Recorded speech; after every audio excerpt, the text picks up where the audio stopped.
Namaste, good afternoon, and a warm welcome from my side. Thank you that you're same height as I am, so I don't have the issue on the microphone.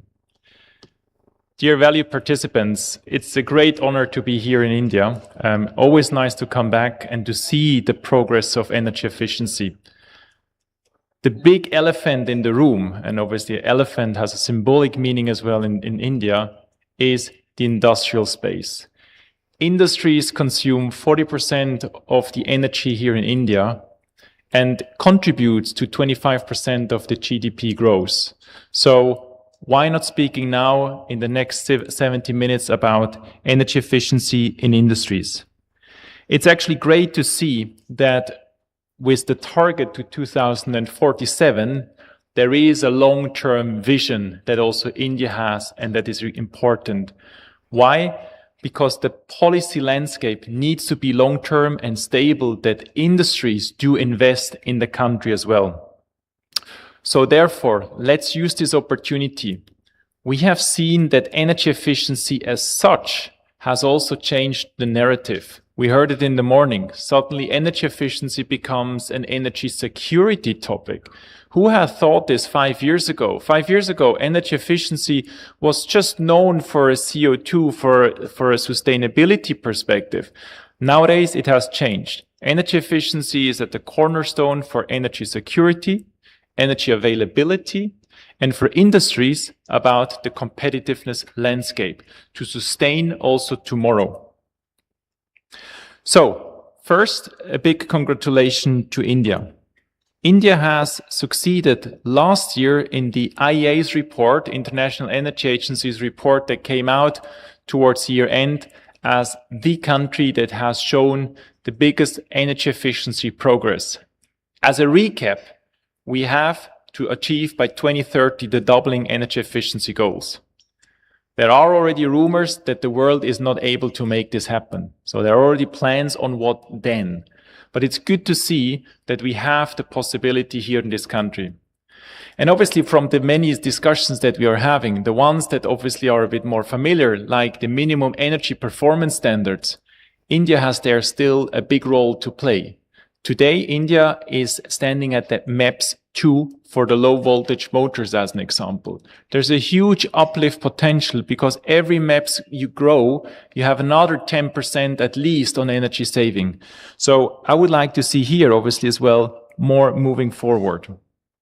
So who is the energy efficiency movement and the collaboration that we have had over the last couple of years also with the team from the IEEE around Satish, Jayanta and Pramod, so I'm also there, he is. It's a good collaboration because the IEEE is doing similar things what we are doing at the global scale. It has been introduced and founded between two large industrial companies. We will hear one later on, and the second as well. It's ABB and Alfa Laval. Both leading manufacturers. From a manufacturing point of view, they are convinced that collaboration is the key to go to succeed. The technology exists. It's now about how do we implement it at scale. We do focus on 3 areas. We focus on training, on collaboration, and on best practice sharing. And that's kind of where our stronghold is. A special moment for us has been last year when we have been the proud partner to the IEA's International Energy Efficiency Global Conference, where also IEEE attended with an Indian delegation. We brought together 600 participants, 50 plus ministers, and as well 70 plus CEOs from large corporate. It was the private sector. You are in the room here, but also obviously on the policy side that make the change happening. So for us, it was a very crucial moment to bring together these industry leaders and to focus on 3 things about boosting energy efficiency, bringing energy efficiency first mindset to the top of the agenda on the public, but also on the private sector. And then find the stable policies to unlock the investments, because we want that companies invest in this, in the working places, in the jobs creations, in the job security, but obviously also into the energy security. And finally, also to foster the public-private partnerships. So it's a crucial element.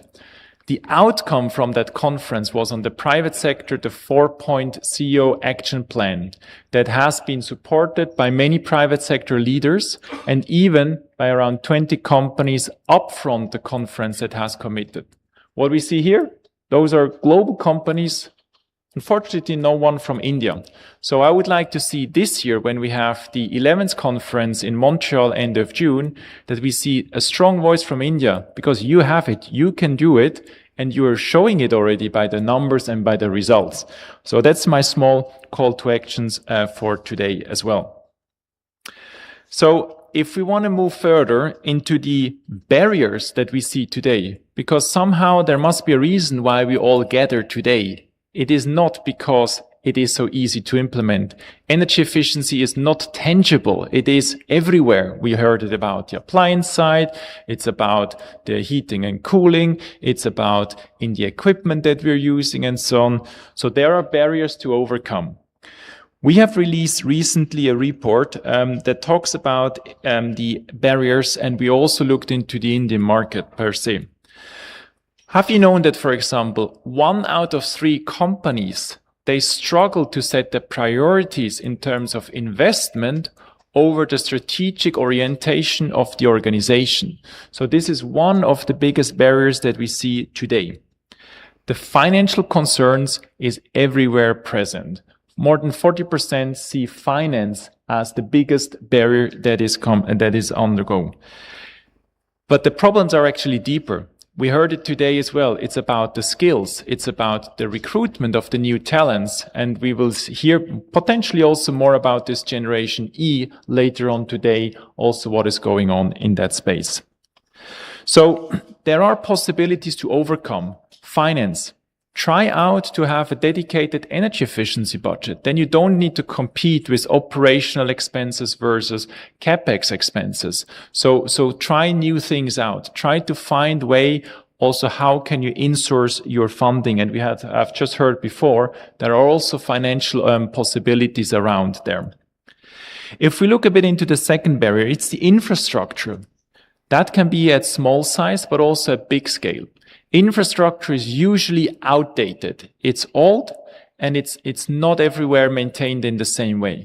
But at the same time, you need to have the knowledge as well, how to overcome it. We will hear later on as well, what is the possibilities in terms of audits. You need to start somewhere that you know where to move and where to head towards. So this is the second biggest barrier that we see is the infrastructure and also how to upgrade your existing installation. The third one, no surprise, people.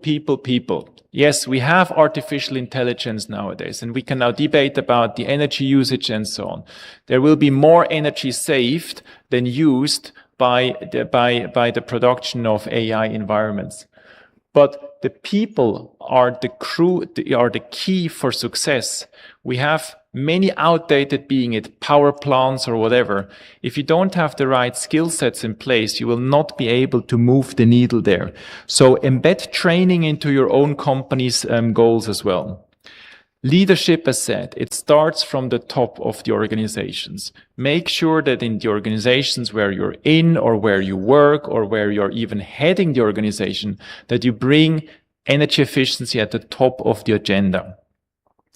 And then look at it from a strategic approach. And then the last one, which is the big data. We have the technology, we have the capability to connect data, but make use out of it. Make sure that the data that you produce today can be used and reused tomorrow to have insights to prospect the future. What this data will tell me, how do I need to optimize my process or how do I need to optimize my assets that I can save energy?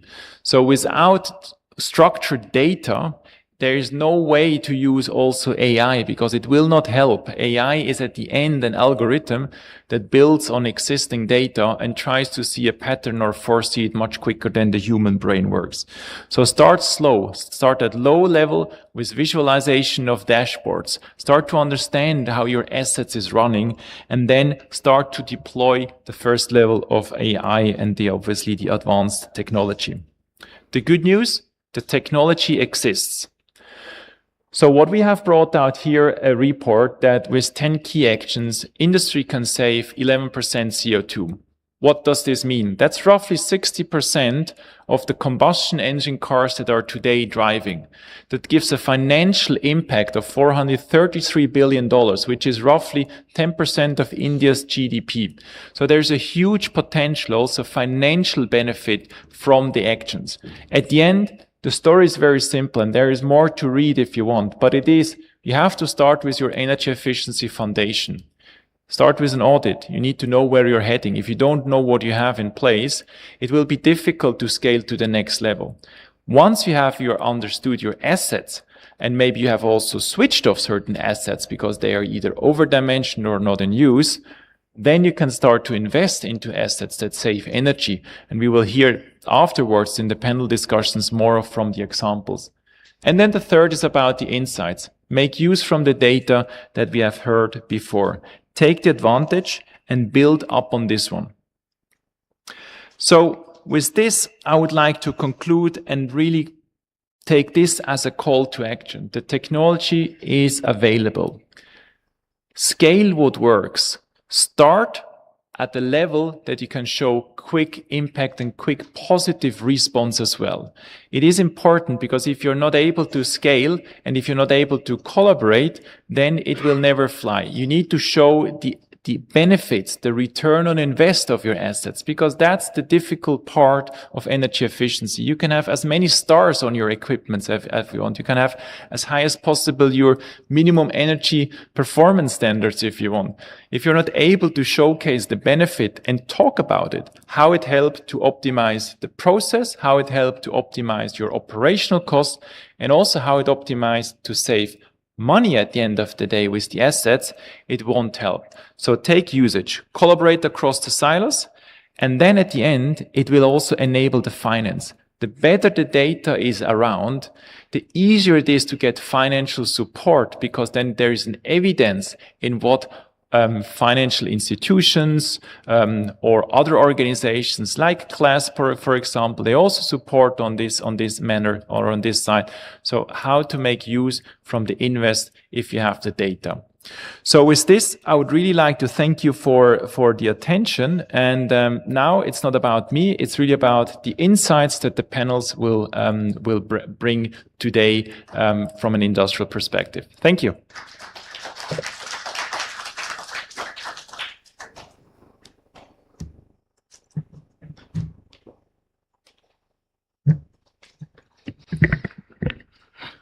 Thank you, Mr. Umika, for the insightful presentation. Moving ahead, to lead this discussion, I would like to welcome our moderator, Ms. Simrat Kaur, Energy Efficiency Analyst and Coordinator, IEA India. Mr. Abhishek Gupta, Head Strategy, EESL. Mr. Bhargav Kapadia, Vice President, Energy Division, Alpha Level, India. Mr. P. Shyam Sundar, Director, Bureau of Energy Efficiency. Mr. Sanjeev Arora, President, Motion Business ABB India Limited.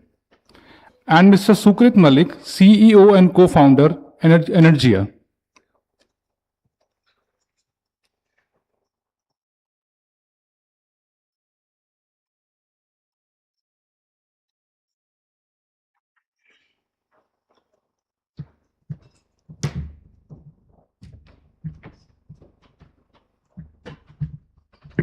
Over to you, Ms. Simrat.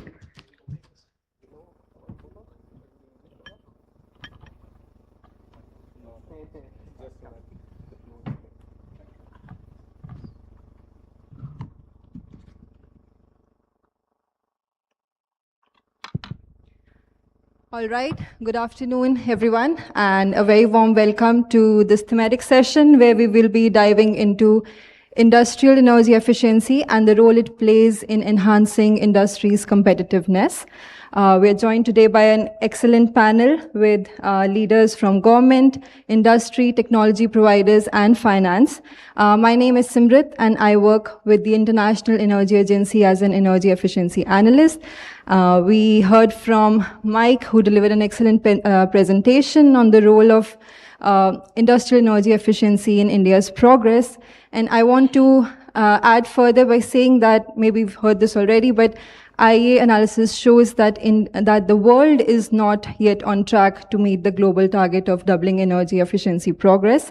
And some countries, including India, are showing stronger momentum. However, industrial energy efficiency progress is still lagging behind. Now, we also heard this from Mike that energy efficiency is far more than just energy savings and economic and emission reductions. And one of the multiple benefits of energy efficiency, which is particularly relevant for industries, is competitiveness. It helps to reduce costs, it improves operational stability, and it enhances productivity. Now, in today's global economic context, energy efficiency is not just an energy policy issue, it's increasingly becoming an economic and industrial strategic issue. So the good news is that we have clear opportunities, and these opportunities exist not just for the heavy industry, it is equally relevant for our light industry and the micro, small, and medium enterprises, which form the backbone of Indian economy in terms of value added and employment. So while industry leaders recognize the value of energy efficiency, they often face practical challenges in moving from intent to action. And we'll cover this and a lot more in today's session. The strength of this panel is its focus on implementation. Our panelists work very closely with what actually gets delivered, so they know what works, what's possible, and where things tend to get stuck. So I want to start the first round of discussion first talking about energy efficiency actually delivering tangible benefits. And I want to start with one of the most important levers, which is electric motors. So Mr. Sanjeev, I'll start with you on this. ABB works very closely with several heavy industries on drives, motors, and automation. And motors are important because they account for nearly 70% of India's total industrial electricity consumption, right? So from your experience, can you share with us an example where investing in high efficiency motors helped an Indian plant improve its competitiveness? Yes, thank you, Simran, and welcome to the fellow panelists, and thank you, audience. So, just giving you a perspective before I start, the exact answer. See, in India, as what data says, more than 80%, or at least 80% motors which are running in the plant are IE2 and below efficiencies. So that's the hard reality right now. And so just by replacing those IE2 motors with IE3, IE4, and now IE5 gives an immense benefit, because each step you can reduce the losses by 10 to 15%. And by the way, if you directly go from IE2 to IE4, the losses can be reduced to 30 to 35%, and IE5 as large as 40-45%. So this is a hard fact. Now, the thing is how to make industry believe that. So in ABB, what we are doing is we are actually doing the proof of concept before actually advising the customer to really go for the upfront buy. We have done about 19-20 proof of concepts in last 6 to 8 months. And so be it a pharma industry, be it a textile industry, be it another one, paper industries, or any process plant, we have done those proof of concepts. And just by implementing that, say just changing the motor from IE2 to IE3 or IE4 on a fan application or a pump application, that has shown tremendous energy savings. And that's how the efforts of what we are doing to convince industry to really upgrade themselves, because this is a very low hanging fruit, we have been able to actually, our own, I would say the volumes what we play in, more than 50% of the volumes what we produced in India are either IE3 or IE4. So I think that is a good testimonial that the industry is ready. So that gives a good sense. Second, I would also like to say that when it comes to drive, what Simran you mentioned, installing a drive is a blessing, because each drive what you install with the motor according to the application can save energy up to 25%. I'm not saying losses, saving energy up to 25%. And we have proved all across, being one of the leaders in the drive business as well, this complements very well, because motors and drives goes hand in hand. Another example I can quote for the benefit of the audience is that one of the large steel manufacturer in India, we have given a motor of, for air separation unit, a motor of 56 megawatt synchronous machine, and the efficiency of that machine is 99.13%. It's a world record. And thank you. And just so it's a world record. And that machine is giving the payback in less than 6 months. Over a life cycle period of time, it is saving $6 million of the expenses. And if you calculate the CO2 emission reduction, 45,000 tons of CO2 will be reduced, it will be a reduction across the life cycle of that product. So we are actually coming up with the technologies for the light industry, for the medium industry, for the process industries, and so on and so forth. So I think there is an ample example which we can give and support the industry, and anyone is interested, we can very well join hands as well to prove that, yeah, it makes a lot of sense when it goes for the high energy efficiency motors drives. Thank you, Mr. Sanjeev. I think you provide very strong examples and also documenting the multiple benefits that energy efficiency provides. I want to now turn to another important measure for industrial energy efficiency, which is process optimization. So, Mr. Bhargav, I'll come to you for this. So, from Alpha Laval's work with industries and chemical sector and other heavy industries, can you share with us an example where energy efficient technologies in heat recovery or process optimization have helped industries gain tangible business impact? And can you also highlight what are some of the key enablers that are important for implementation? Thank you, Simrat. I think as Sanjeev ji was mentioning, we are sitting on a proverbial gold mine when it comes to the energy efficiency that we can provide to the industries. Second to what Sanjeev ji was mentioning, heat exchanger is something which is going to make the biggest impact when it comes to any industry utilizing any kind of heating or cooling. Cut back 10 years, we were talking about how the chemical industry in India is going to be a mainstay of growth, not only in the GDP, but also providing employment and making sure that we have a very strong China plus one model as well.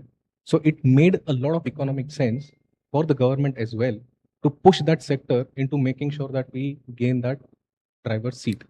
Now, when we talk to our customers, when we talk to the entire industry, they are also facing a lot of cutthroat competition from a lot of their geographical partners. And that is where they started to not only look at energy efficiency as one of the means to be competitive, but also looking at the kind of regulatory environment that is changing, not only in India, but if they want to be competitive in an export market in Europe or in maybe in US, they also will have to make sure that they have carbon emission as that back of the mind, right? And we have seen that change. We have been able to drive those conversations over a period of time as well. And you have seen how the chemical industry in India has grown. And that is a testimony of how, if there is an intent, there is a proper direction from the government, and if they are looking at the right kind of technology, it's a kind of match made in heaven for these people to be able to drive growth and make sure that the things are happening right. Now, similarly, I mean, there are n number of industries when we talk about Alfa Laval and the heat exchangers, but I just want to put some numbers into perspective. We were listening about the 40% number that was mentioned earlier about. If you just put that in context of all the heat exchangers that will save the energy, just an increase of 2.5% in what we as an organization sell. And let me put aside Alfa Laval. All the heat exchanger, the newer technologies that we can provide to the market, if we just increase by 2.5%, we'll be able to save 50 gigawatts worth of energy. Again, to put that into perspective, that is around 25 million tons of carbon dioxide emitted every year. And one of the cities that we have, which is Mumbai, that is what they emit every year. So it makes ecological sense, it makes economic sense, as well as there is a very, very strong push from, thanks to a lot of regulated people sitting aside, me as well. Yesterday we were in MOEFCC and we were discussing about how we can take this forward. And they have come out with a Rajpatra gadget, which says very clearly, these are the customers, this is what they have been doing, and this is what they are expected to do. Now, it is also an impetus that they are taking, not only in terms of making sure that we drive the economic value, but also it is linked to the compliance and also at the end of the day, the target that we have of 2070. Now, we as an organization, we took a target of 2030, but then we said, okay, it doesn't make sense if we as an organization also keep pushing those timelines. So we said, okay, let's make it 2027. And now Alfa Laval globally is pushing to have carbon neutrality by 2027. So I kind of mixed the bag there, but the bare minimum enablers are, they will always look at something not only on economic sense, but also on the policy and compliance. If there are right kind of measures, talking to the environment, talking to the industries, talking to the ecosystem, how can they also be comfortable in terms of timelines, in terms of not only the capex, but also overall life cycle? I think it definitely makes sense. And another thing which I just wanted to add also to what Sanjeev ji is mentioning, the equipment needs to be maintained, right? You can drive, you can just get a new car today, it will run fantastically well, but you need to make sure that every 6 months, 1 year, or the right time frame, you maintain your equipment. And just by doing that, you can save immense amount of carbon emission as well. Why? Because over a period of time, as usual, the performance goes down on any kind of mechanical equipment. And with that kind of understanding that we are also creating with the customers, they are getting sustained results, not just results on the first year of the installation, but then over a period of time, and they are able to get more ROI than probably in some cases that we have committed.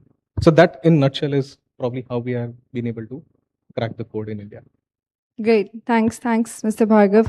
So I want to pick up on the role of regulation and policy, like you mentioned. So I'll come to Mr. Shyam Sundar next.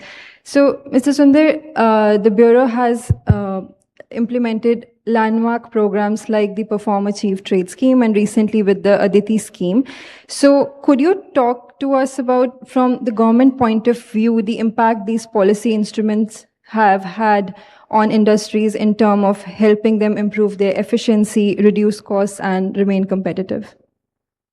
Thank you, Simrit, for the question. And firstly, I would just to add the initial point, maybe for the question is, see, for us, PAT has been a successful program, and it's one of the flagship program that we has initiated.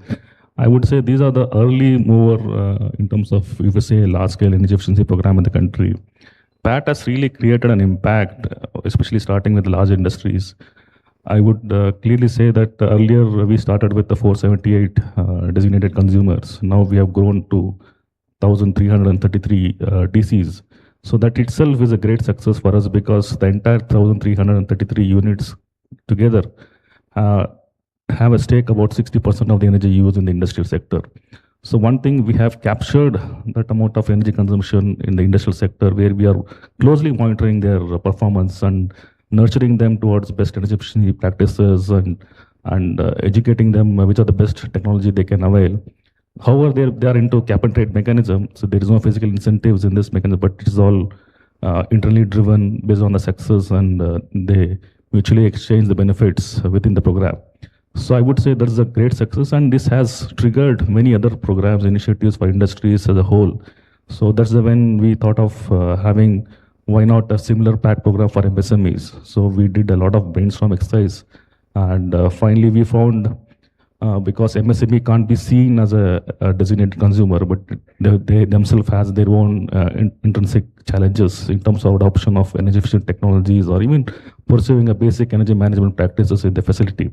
So thus then we thought of having this Aditi scheme, that is I would say this is one of the largest energy efficiency physical incentive program that has been laid out for MSMEs exclusively.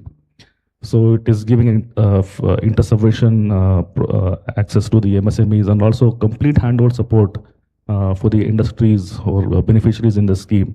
So we have put a coverage of about 60 clusters and included 14 sectors in the initial phase. And looking at the success, we'll be scaling up to 100 more clusters in the near future. So overall, I would say today, coming back to the PAT, I would say today we are, if you see some of the sectors like cement and iron steel, we are at the best standard level. If you see, the best cement plants are manufactured in India at the best energy efficiency, energy intensity. And I would say they have come a long way, and now we are also transitioning to carbon markets now. So I would say this PAT itself is a success story, and if you pull up some of the specific examples in the industry, cement is one of the classic example in the country where we are the most energy efficient, having a most energy efficient cement plant in the country, and the whole PAT itself has come out as energy savings about 70,000 TOE per year, with an investment of 70,000 crores. And if you look at the MSME side, we have several case studies, examples that we have come across. I would like to touch upon one of the clusters in Thangad. So we identified some of the basic interventions like switching to BLDC fans. So we aggregated the entire demand for the cluster. So we reduced the cost of every equipment, and more or less about 18,000 BLDC one was replaced in one go. So that was one of the big, I would say, big success for us in the one cluster. And similarly, you can identify similar success stories in Coimbatore Foundry cluster and Ludhiana forging clusters. And these are the learning examples that I would see that has come out to help in framing the Aditi scheme as well. And I would stop here, and I think more success stories are there in MSME side, and I would touch upon in the other questions. Thank you, Mr. Sundar. I think something that's coming up a lot in our discussions is upfront cost, right? So maybe I'll come to you, Sukrit, for the next question. Energia works a lot with industries using performance-linked and data-driven model. And I think while discussing this, we need to talk about digitalization and the role of data and of innovative financing mechanisms. So can you share from your example, from your experience, any example working with industries and helping them invest in energy efficiency and achieve tangible results? Thank you. Thank you, Simrat. I think absolutely. As we look at industrial energy efficiency, as Mike pointed out earlier, I think access to data-driven decision-making is definitely a weak point, because we have not been accounting for energy with as much rigor as we account for money within industrial environment. And that is the foundation from which we begin. I think to put in place an example, let me give 3 macro factors. The first is enabling data-driven decision-making. The second is providing transparent pathways to actually achieving the outcome. And the third for us is owning the outcome till the time it is achieved. So I'll give an example. We have a automotive components manufacturer outside of Bangalore. We did a data-driven audit where we sampled their compressed air plant at a per second frequency for about 15 days. And we figured out there was about a 42% energy reduction potential, out of which about 13% was achievable without any CapEx intervention whatsoever. It was purely a set point and an optimization matrix. Once we did that, there was a trust that got built with the facility, which enabled us to then follow it up by doing a shared savings-based ESCO project, where we actually replaced some of those compressors with VFD-based energy-efficient compressors. And the customer had very limited downtime window at the end of the year for New Year's break. So our teams worked 24 hours in that 3-day slot so that we could swap out the compressors while the plant was down. And we started the new year with a brand new compressor plant. It has been working. The savings that we had projected, we were able to deliver. And now we have the pleasure of not only doing that plant, but also starting to do their plants in North India. So I think it is about building that trust in providing that data to the customer so that they can see for themselves, then giving them the option of going down the CapEx route as well as the ESCO route. There are some companies that do have the budgets to implement, and there we believe you should handhold them. You should help them procure the right equipment, engineer the right solution, perhaps even provide M&B services. In customers that don't have the CapEx but have the intent, you go down the ESCO route, which is exactly what we've done in this case. And the last part, as Bhargav was mentioning as well, it's about ensuring that the outcome continues to come year over year. It's about O&M. It's not a put and forget type of industry. It's about ensuring that throughout the payback periods and beyond that, the efficiency benchmarks are maintained, and both the carbon as well as the cost reductions are actually achieved by the end user.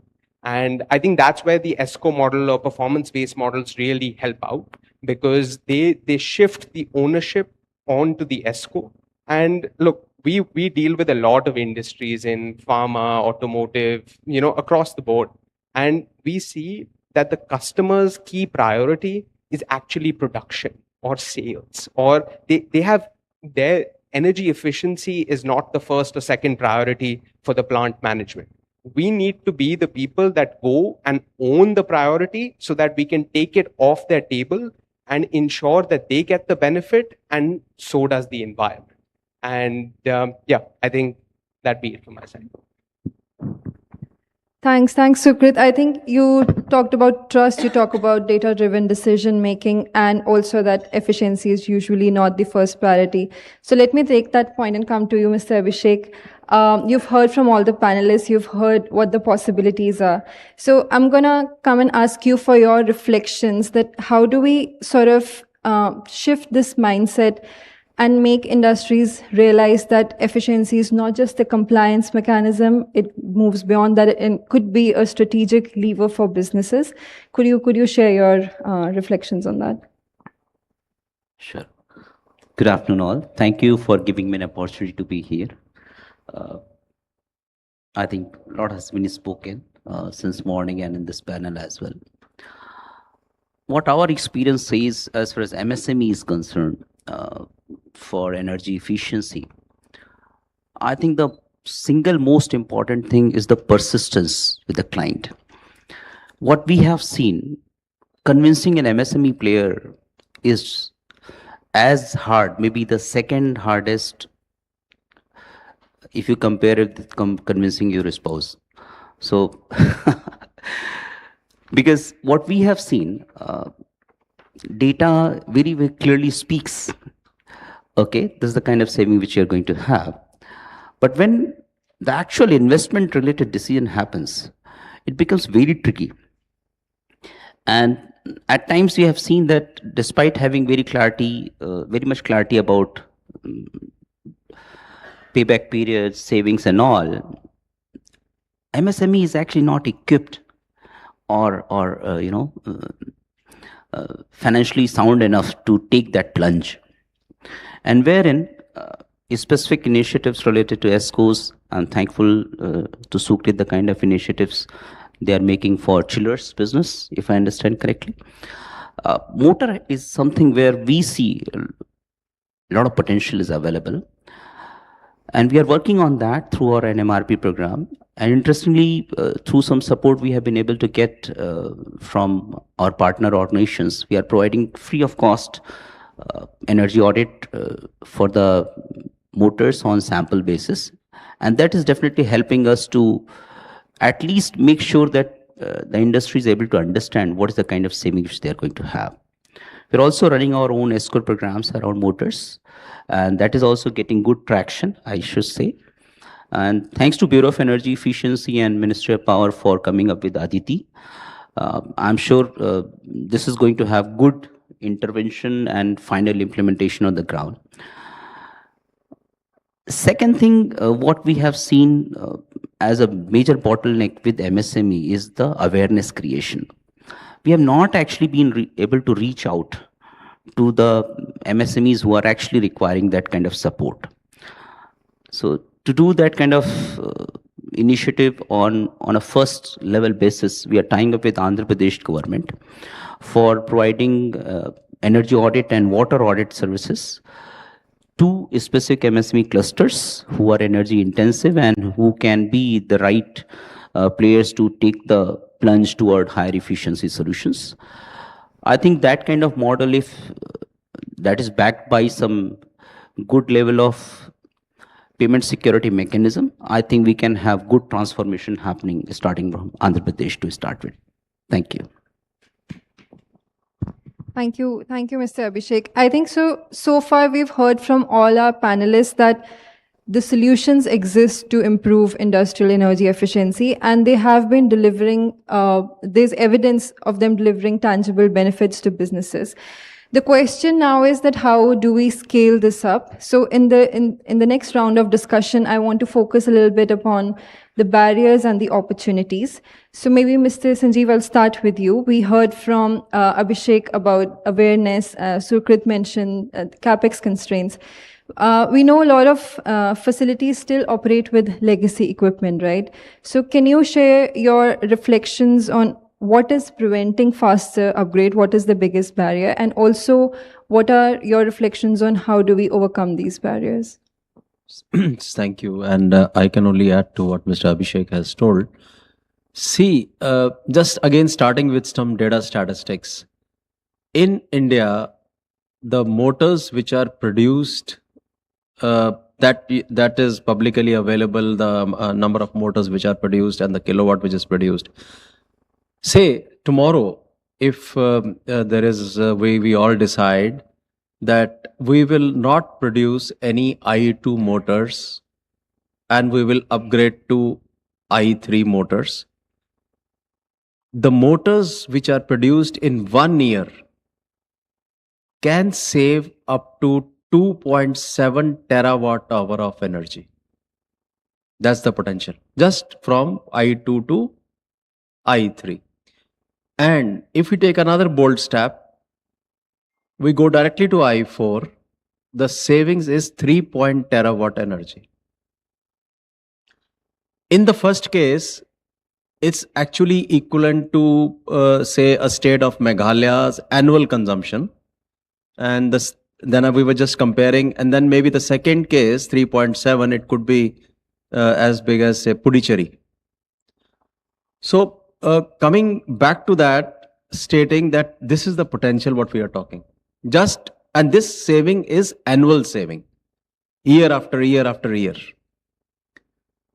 So barriers, if I see from that perspective, it's basically the industries needs to understand that it is not the cost of buying there and then, but it's the total life cycle cost which they need to consider with an investment plan.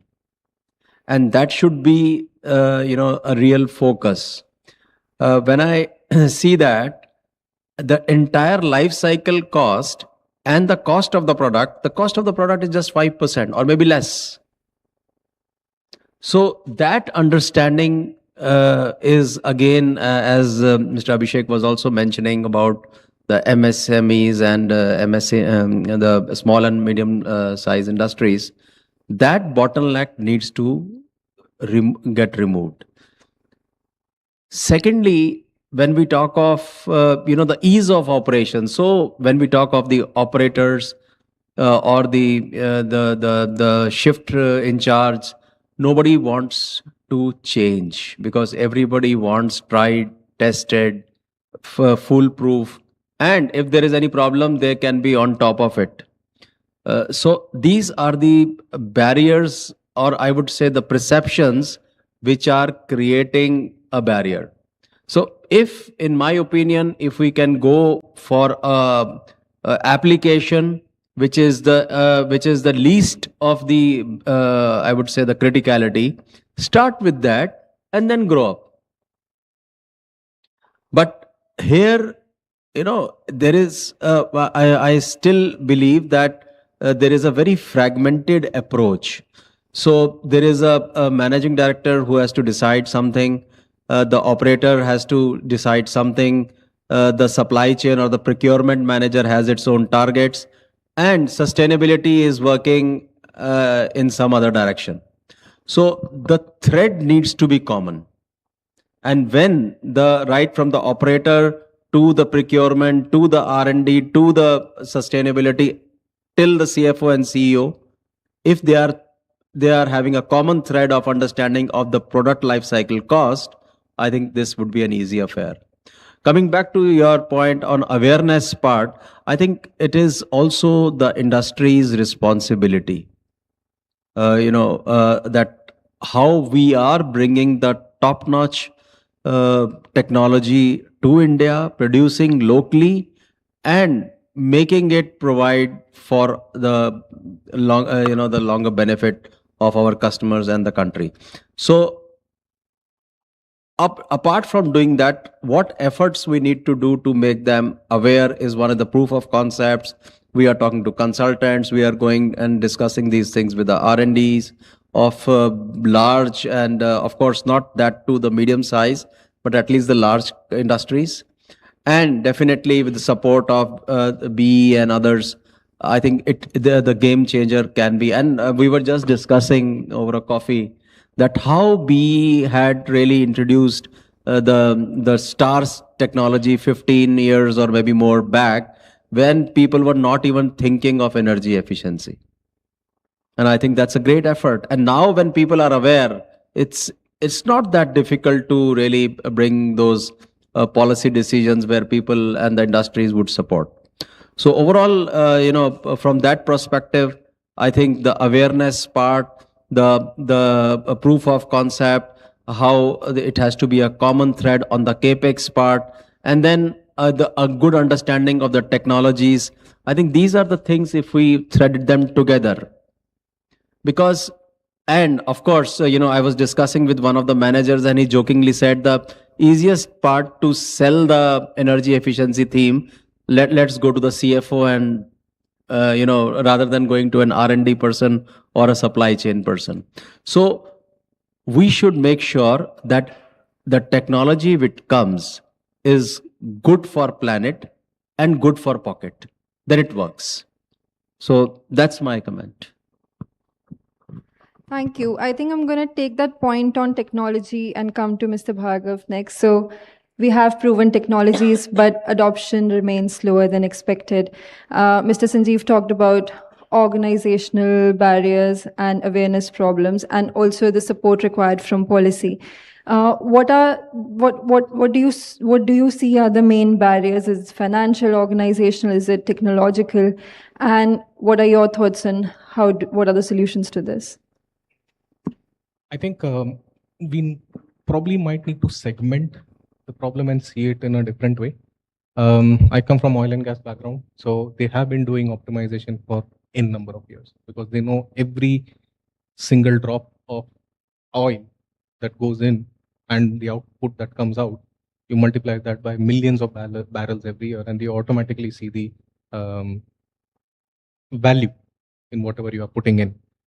But when you look at all the other industries and the technology movement that is happening, somehow, somewhere, people have not been able to catch up to that technology movement as well, right? Sanjeevji mentioned about IE1, IE2, IE3. Now, I think last time I met, I was also listening about IE7. So these are the kind of technology development that are happening. And still, there is a capex mindset. There is not a proper OPEX mindset. They don't understand what are the things that they are going to get out of it. And awareness is something definitely that it's a common responsibility that all of us share, not only as a technology provider, but also as a policymaker, also as a lot of forums like this. It's a equally important thing that we continuously have this conversation. And there will be a lot of challenges that people will throw at us. Someone will say, okay, kitne ka hai, kab tak chalega, what do I need to do, why should I do this? And what we have been able to achieve in this brief period of time, there are certain products which are more transactional in nature for us. And we also have made sure that our partners who don't have so much understanding on the complexity of the entire process, even they are able to go and convince the customers, because they are talking about what matters to the end customers the most, which is this will help you increase your bottom line. The other thing is sometimes, for the lack of right word, monkey see, monkey do. So if there are some industrial clusters like textile, like chemical, like forging, if one person is doing and they are able to get that kind of outcome, they are able to see the value, automatically, a lot of people start to also catch up on those technological advances as well. So if I come back again, segment the problems, there are large organizations who probably will be the more volume wise emitter. They are already working on it. They probably know a lot of things that they need to do. But the rest of the tail, I think that is the approach that probably all of us as common responsibility will have to take and try and see how do we keep on making things better. And last panel got a very interesting question saying that, okay, if I buy a higher star rated, can you do something about the cost? Yes. I mean, as a business owner, it always is that if my volume rises, I will be able to pass on that value to the customers as well. And again, it's kind of chicken and egg situation there, but then still, what we have seen, the amount of growth that is happening. 10 years back, the entire India heat exchanger market was less than 500 million euro. Now it is 5 times of that number in just 10 years. And I'm hoping and praying that it is going to continue. But I just want to also, kind of end with a anecdote that me and my business development manager keep on talking about. The new businesses that are coming in, they have this thing automatically embedded into that business model. We talk about green hydrogen, we talk about carbon capture, we talk about data centers, we talk about CO2 based heat pumps. They are going for technology first. They want the best thing. Again, very interesting example. One of the hydrogen producers is going to not only make the plant and give it to the end customer, but they want to run it on their own. Now they are going to each and every corner to try and understand what are the technologies that are available, which will make my life easier for the next 15 years of me operating this plant. So they are automatically trying to figure out technologies. They are automatically coming and talking to us. And that is the new age thought process which is coming in. And that's heartening to see, to be honest. And we will have to try and make sure that we have those approaches. We will have to continuously have those conversations. And there are policy interventions already. There are a lot of discussions on ESCOs, people who can, I'm just providing product, right? If there is some civil needed, if there is some more piping and a lot of other things which are needed, probably I will not be able to do. And there is also an ecosystem which is developing that can help them give that answer and give that solution automatically.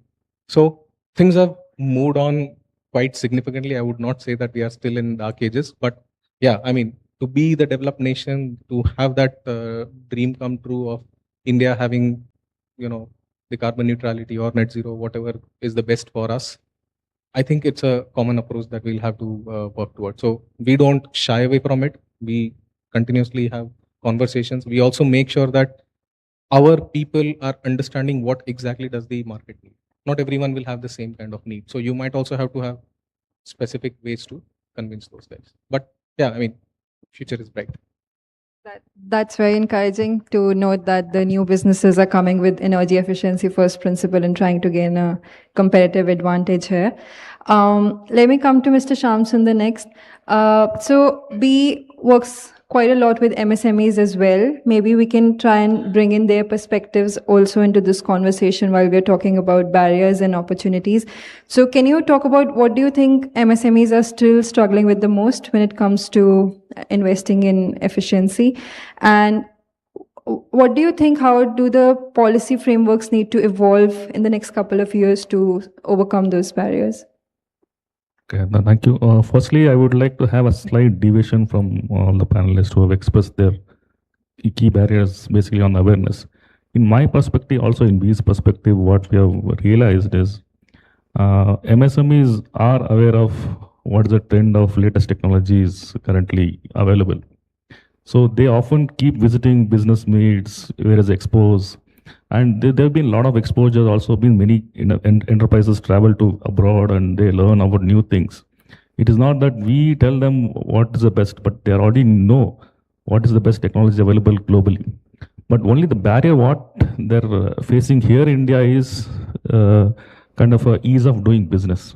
Means how to access credible financing or ease of getting the licensing or even procurement of technologies. Those, I think I would say that is one of the key barriers for them in shifting them towards better efficient technologies.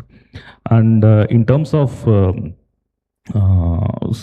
financing, I would definitely see majority of the industrial clusters predominantly run by their family-owned businesses.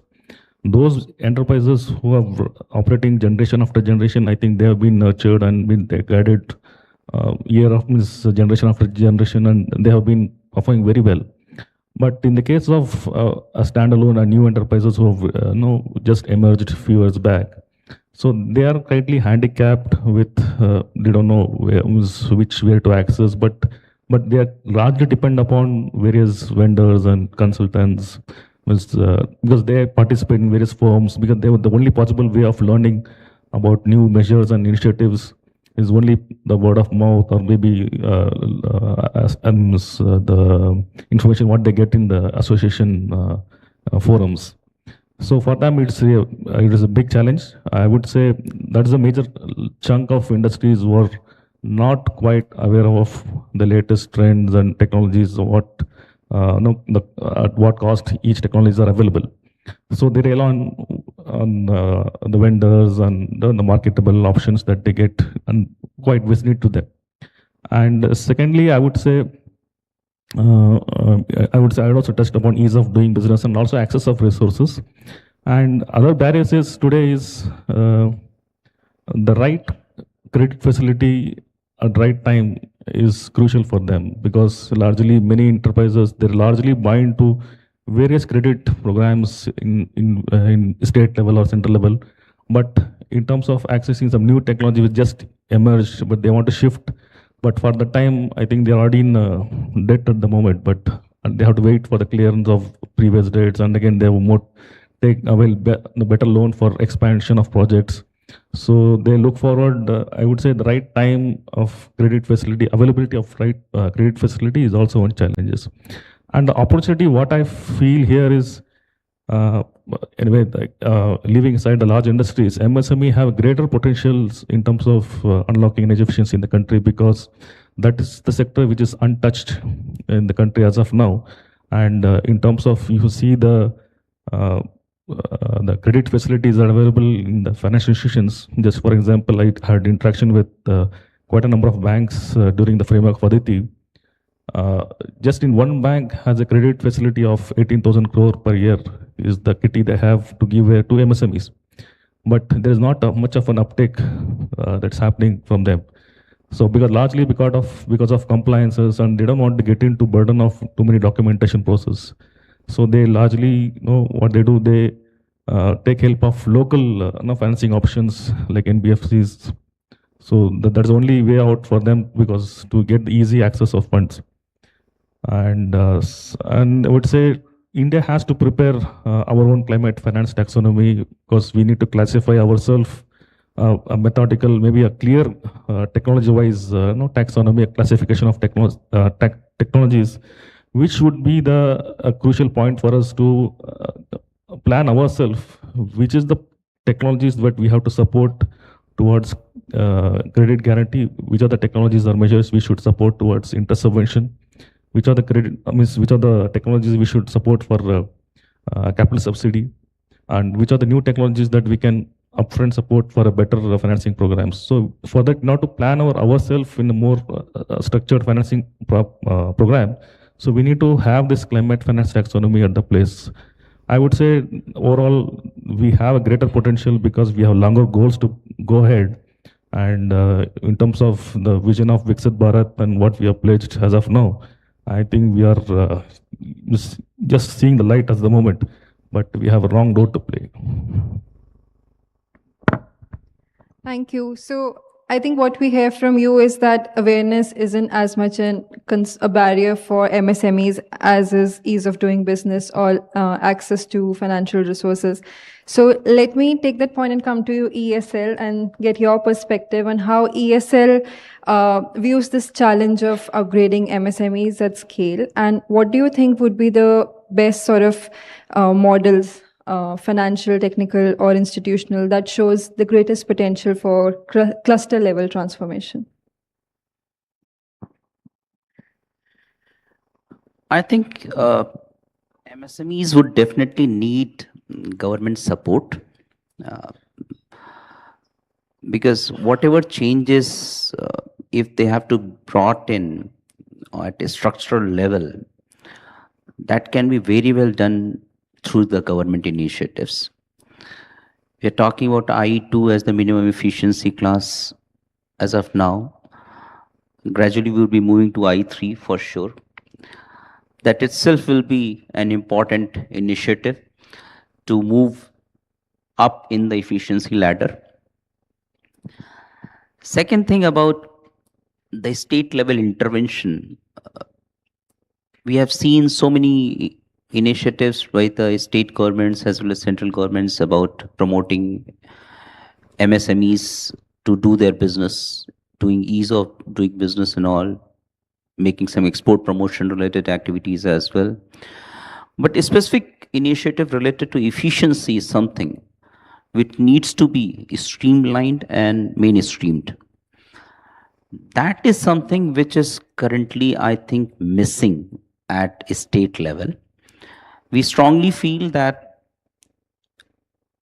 such initiatives by specific state governments, like I'll again give the example of Andhra Pradesh government whom we are talking to, and I think we should be able to frame something which helps an MSME to adopt higher efficiency solutions, maybe parallel to Aditi at a state level, and maybe some other elements as well, which helps MSME to access the fund without using the collaterals, number one. Number two, without using their own balance sheets. These are the two important weak elements in MSME sector, what we have seen. It's not about repayment, it's not about their ability to pay. But these two important barriers are creating significant obstruction in moving towards higher efficiency solutions. So probably some state support to cover that aspect to help new ESCO players be interested in venturing in MSME sector would be critical. We have seen that happening in one of the important initiatives related to electric buses in India, wherein we are the nodal agency for Payment Security Fund, which has actually helped transform the electric bus movement in India. And we see that the initial traction was not that very encouraging, but of late, since we have the mandate of doing around 50,000 buses, electric buses by Niti Aayog, we are seeing very strong traction from not only the manufacturers, rather the new investors as well, who are willing to pitch in that kind of business. I think similar initiative is required for MSME specific approach for high efficiency solutions. I think that will help a lot of transformation happening if the center and state both initiatives club together and reach out to MSME sectors, helping them access the fund without these two important barriers, because repayment is something we do not see as far as record is concerned, but there is a perceptible challenge and risk factor which is proving as an impediment for lenders to lend to MSME sector, and that can be definitely overcome by the government initiative. Thank you. Thank you. So I'll come to you now, Sukrit. You talked about trust in your remarks. We've heard from the panelists about financial and operational reasons being causing hesitation among industries to invest. Can you tell us a little bit about how innovative ESCO models or pay-for-performance models can help address these? Absolutely. I think I'm going to first start out by echoing some of the sentiments that we've heard across the panel. First, starting with Sanjeev sir, in the life cycle cost versus the actual upfront capex cost perspective. I think in India, there is a L1 mentality whenever you're going to do capital purchase, and that is completely counter to energy efficiency as a concept. Because most often the things that are more expensive have lower TCOs or life cycle costs, but require higher upfront investment. And I think the ESCO model works beautifully there because you are outcome driven. So ESCOs are incentivized to buy the more expensive item and get paid from higher savings. We've seen that happen for the first time across the public sector, as Energia has won tenders at both NTPC and Power Grid to be able to bring this type of approach to the market. The second point I would make here is about awareness, as everybody is discussing. I think awareness has to be outcome driven. If we do awareness just for the sake of awareness, often there is no outcome that comes from it. We need to transition towards a world where we are productizing energy efficiency. And what I mean by that is that as easy it is for us to go and buy a can of Coke from a shop, it should be that easy for you to be able to buy an energy efficiency project or a ESCO project for your facility. Right now, there's lots of complexities around which OEM you'd buy equipment from, who'll do your civil, electrical, who will own the outcome. It's too complex for an MSME to take on that entire burden. Their focus is running their facility. We need to enable ESCOs to be able to productize this work for us to be able to build the muscle to become those frontline soldiers for energy efficiency so that these problems can get solved. The last would be financing.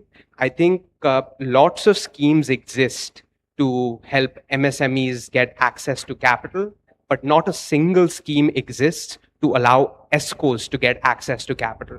And that, in my mind, is a standout blocker.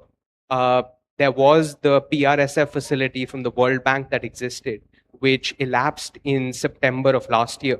And the default rates on that, just by the way, were 1.5% NPA. That's the lowest across all lending. Yet not a single financial institution has renewed that policy. So while credit is available for MSMEs, it's not being used. And ESCOs who are ready to deploy the capital and the work, there is no credit available to us. So I think that most definitely needs to be fixed. And I'll definitely echo Abhishek sir's comment as well, that if you link energy efficiency financing only to collateral-based lending and not technical validation or Sir from BE was saying about classifying technologies based on technology readiness, where you want a grant versus a subsidy versus interest subvention. If we flesh out this ecosystem better for the lenders as well, I think we will be able to deliver capital and outcome. And we really hope these pieces come together. And if they do, I think, we started out with Bhargav, this is the gold mine that's waiting to be tapped, but it must be tapped with a bias for action and not, a focus on everything that's missing. Thank you. I think that's a great note to sort of wrap up this session. We're running short on time, so we will now conclude. I will like to thank all the panelists for your interesting perspectives. I think what we hear today is that solutions exist, business case is real, we need to scale up implementation, and with the right mix of policies, financing models, and technologies, we can really accelerate implementation. Unfortunately, we didn't have the time for taking questions from the audience, but I would encourage you to talk to the panelists during the networking break right now. And with that, thank you once again. I hope this session sparks some concrete action outside this room. And thanks for being an engaging audience. Please enjoy the rest of the conference. Thank you.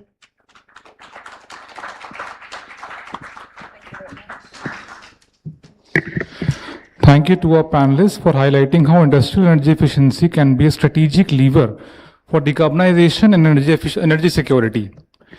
I would also like to thank our knowledge partner, Energy Efficiency Movement Association. I would now like to request the panel and Mr. Mike Umikar for a group photo.